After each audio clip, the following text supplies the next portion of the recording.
क्या नाम है आपका? संजय चौहान। सर, कुछ दिन पहले पहलगाम में जो हमारे पर्यटकों को मारा गया था, बेगुनाह लोगों को, और आज भारत ने पाकिस्तान का बदला ले लिया पाकिस्तान से, क्या कहना चाहिए? ये जरूरी था। आतंकवादी ही होते हैं और भारत का संकल्प आतंकवाद मुक्त, और भारत के देशवासी भी यही चाहते हैं कि भारत को आतंकवाद मुक्त करना बहुत ज़रूरी। हालांकि ये पहले से हो जाना चाहिए था, क्योंकि पूर्ववर्ती सरकारों में भी हमने देखा है आतंकवादी हमले लगातार भारत में होते रहे। अच्छा है, वर्तमान सरकार ने पहल की और आतंकवाद के विरुद्ध युद्ध छेड़ दिया है। भारत ने आतंकवाद के विरुद्ध जो युद्ध छेड़ा है, इसकी सराहना की जानी चाहिए। ये आतंकवाद के विरुद्ध जो युद्ध छेड़ा है,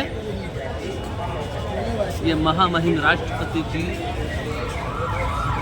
का मैं धन्यवाद करना चाहता हूँ, क्योंकि मेरे देश की राष्ट्रपति जो आदिवासी समाज से आती है, महिला राष्ट्रपति, वो कई बार रोई है।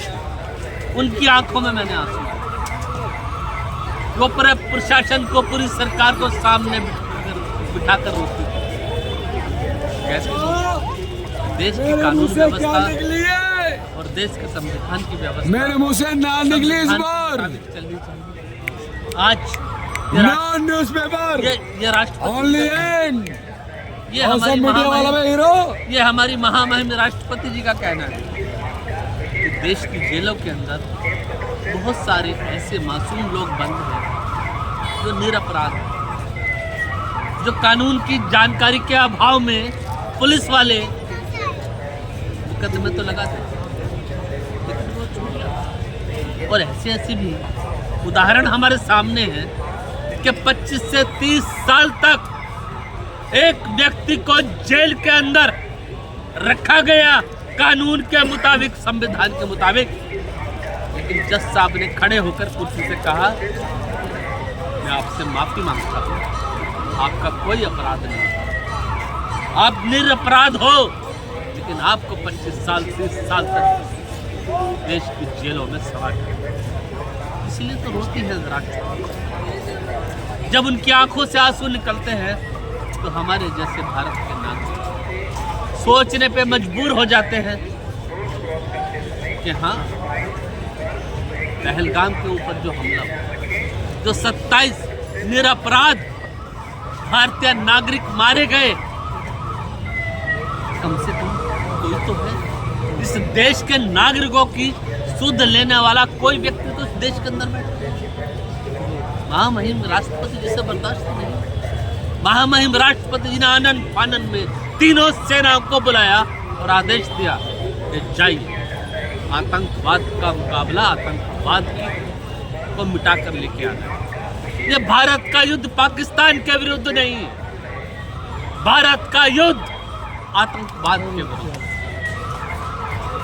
तो क्या भारत आतंकवाद के विरुद्ध करने का भारत को अधिकार नहीं है? क्या आतंकवाद के विरुद्ध अपने देश के नागरिकों की सुरक्षा करने के लिए युद्ध लड़े? कौन है वो लोग जो गलत फहमी देश के अंदर पैदा कर रहे हैं? पाकिस्तान पे हमला नहीं करना चाहिए था। संस्कृति है, सनातन संस्कृति है। भारत की सनातन संस्कृति किसी को मारने की हमारी संस्कृति है। अहिंसा परमो धर्मः, वसुधैव कुटुंबकम्, ये है हमारी संस्कृति। लेकिन जब देश की आन बान शान और देश की सुरक्षा के ऊपर, देश की अस्मिता के ऊपर, देश की अखंडता के ऊपर, देश की सार्वभौमिकता के ऊपर कोई आतंकवादी देश या दुश्मन देश आतंकवाद के माध्यम से हमला करेगा तो भारत इतना कमजोर है। भारत के 142 करोड़ लोग शांत बैठने वाले नहीं। मैं खुद अपने देश की सेना के साथ खड़ा हूं, मैं अपने देश की सरकार के साथ खड़ा हूं। मुसीबत का समय राजनीति नहीं करनी चाहिए। देश का प्रश्न है, देश के ऊपर हमला किया गया है,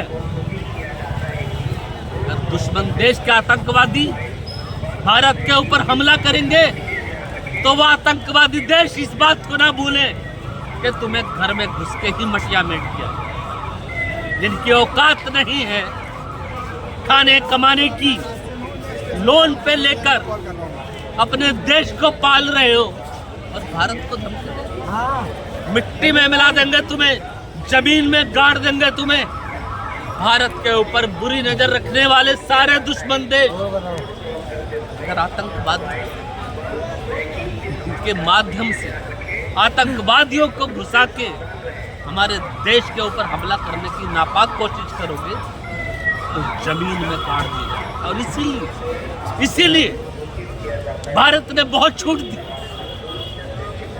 मैं तो कहता हूं जब पठानकोट का हमला हुआ था तभी उन आतंकवादियों को घर में घुसकर मार देना चाहिए। ठीक, सरकार के डिसीजन होते हैं, सरकार की अपनी कुछ अंतर्राष्ट्रीय पॉलिसीज होती है, सरकार की कुछ अपनी कूटनीति होती है, राजनीति।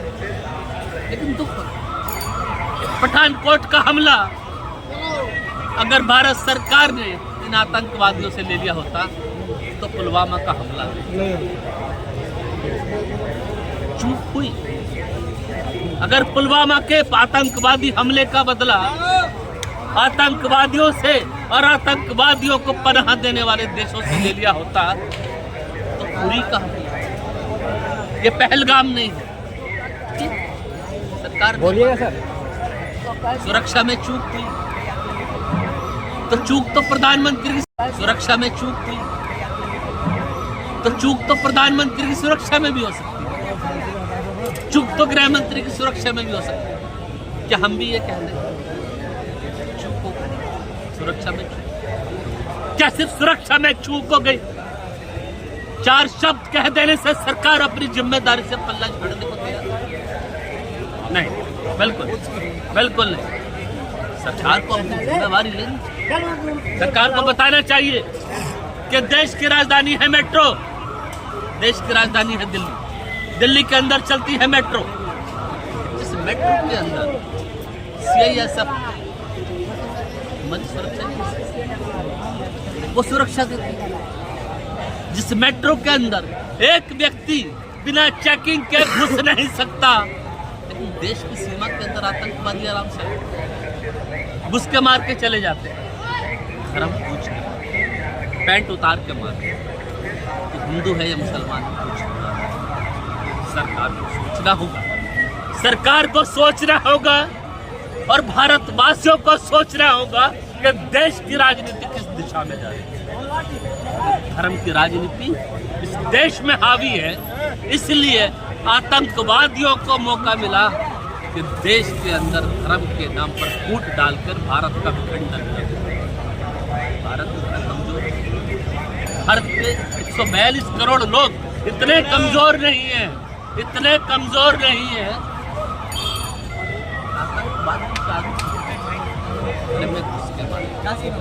घर में घुस के मारेंगे, ढूंढ के मारेंगे, छांट के मारेंगे और जब तक मारेंगे जब तक आतंकवाद को समाप्त नहीं कर देंगे।